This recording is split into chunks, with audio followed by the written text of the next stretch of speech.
महाभारत के युद्ध में अर्जुन के रथ पर हनुमान जी ध्वज लेकर बैठे थे। यह तो आपको पता ही होगा, लेकिन क्या आप जानते हैं कि राम जी के लिए कमान संभालने वाले हनुमान जी महाभारत के युद्ध में अर्जुन के रथ पर कैसे विराजमान हुए? जानते हैं इसके पीछे की कथा के बारे में।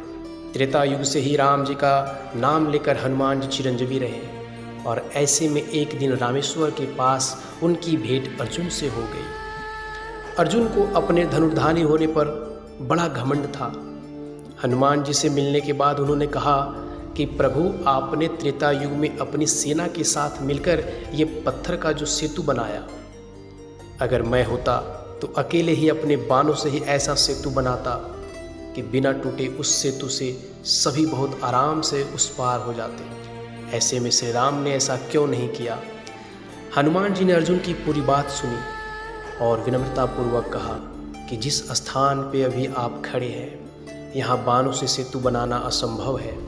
ऐसा सेतु मेरी सेना का वजन क्या, मेरा ही वजन नहीं संभाल पाती। इस पर अर्जुन ने हनुमान जी को चुनौती दी कि अगर उन्होंने बाणों से ऐसा सेतु बना दिया जिसमें हनुमान जी 3 कदम चल पाए, तो फिर हनुमान जी को अग्नि में प्रवेश करना होगा, और अगर हनुमान जी के चलने से पुल टूट गया तो फिर अर्जुन अग्नि में प्रवेश कर जाएंगे। हनुमान जी ने अर्जुन की चुनौती स्वीकार कर ली। इसके बाद अर्जुन ने उसके सामने ही सरोवर में बाणों का सेतु बनाकर तैयार कर दिया।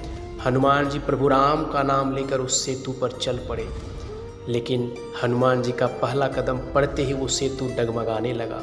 दूसरे कदम पर उस सेतु के टूटने की आवाज़ आने लगी और तीसरे कदम पर उस सरोवर का पानी रक्त जैसा लाल हो गया। लेकिन अर्जुन के कहने अनुसार हनुमान जी सेतु पर 3 कदम चल चुके थे और अब उनके अग्नि में प्रवेश करने का समय आ गया था। जैसे ही वो अग्नि में प्रवेश करने वाले थे, वैसे ही वहाँ पर श्री कृष्ण अवर्तित हुए। उन्होंने हनुमान जी को रोका और उन्हें समझाया कि दरअसल ये सेतु तो पहले कदम में ही टूट जाता, लेकिन मैं कछुए का रूप लेकर इस सेतु के नीचे लेटा हुआ था। 2 कदमों के बाद ही तो ये सेतु टूट गया था और हनुमान जी का तीसरा कदम असल में श्री कृष्ण के ऊपर पड़ा था, इसलिए सरोवर का पानी उनके रक्त से लाल हो गया। यह जानकर हनुमान जी को बहुत ग्लानि महसूस हुई और उन्होंने क्षमा मांगते हुए उनसे अपने पाप का प्रायश्चित करने का उपाय मांगा।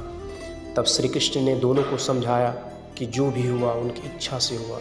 ऐसे में मेरी यही इच्छा है कि आप कुरुक्षेत्र में युद्ध में हमारी सहायता करें। हनुमान जी ने उनसे पूछा कि वो कैसे अर्जुन की सहायता कर सकते हैं। तब उन्होंने हनुमान जी को अर्जुन के रथ के ऊपर ध्वजा लेकर विराजमान होने को कहा। ऐसा करने से विरोधियों के बाण रथ पर लगे भी तो वो हनुमान जी के वजन के कारण पीछे नहीं जाएगा और अर्जुन को आगे बढ़ने से कोई रोक न पाएगा। हनुमान जी ने श्री कृष्ण की बात मान ली और इस तरह से महाभारत युद्ध के दौरान अर्जुन के रथ पर हनुमान जी ध्वज लेकर विराजमान हुए। जय श्री कृष्ण।